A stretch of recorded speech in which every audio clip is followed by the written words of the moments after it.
அடுத்து இணைந்து கொள்கின்றார் கவிஞர் குவளை நாவலகன் அவர்கள், திருவாரூர் மாவட்டத்திலிருந்து.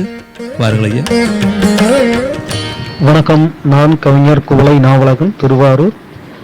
வணக்கம். ஜெர்மன் தமிழருவி வானொலி நெறியாளர்களுக்கும் சங்கத்தமிழ் இலக்கிய பூங்கா ஒருங்கிணைப்பாளர் ஐயா திரு நீலகண்ட தமிழன் அவர்களுக்கும் நம் ஜெர்மன் தமிழருவி வானொலி வாயிலாக பல நன்றிகளை தெரிவித்துக் கொள்கிறேன்.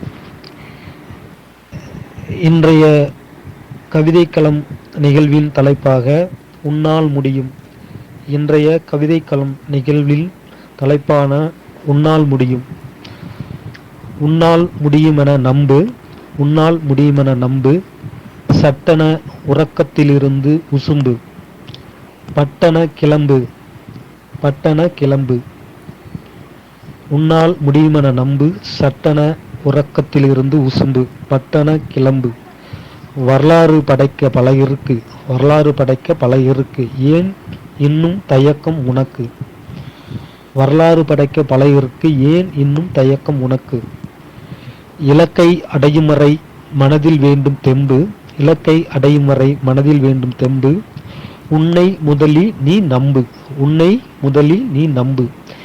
வெற்றி பலவரும் பின்பு, வெற்றி பலவரும் பின்பு. தோல்விகள் நிரந்தரமல்ல, தோல்விகள் நிரந்தரமல்ல, வெற்றியும் எளிதானது அல்ல. துணிந்து எதுவும் செய்தால் எதுவுமே பெரிதல்ல, துணிந்து எதுவும் செய்தால் எதுவுமே பெரிதல்ல. வாழ்வில் வரும் பல தொல்லை, வாழ்வில் வரும் பல தொல்லை, அதை உடைத்தால் வரும் வெற்றி வில்லை. வாழ்வில் வரும் பல தொல்லை, அதை உடைத்தால் வரும் வெற்றி வில்லை. எல்லாம் முடியும் உன்னால், எல்லாம் முடியும் உன்னால். இன்றே அதற்கான பொன்னால், இன்றே அதற்கான பொன்னால்.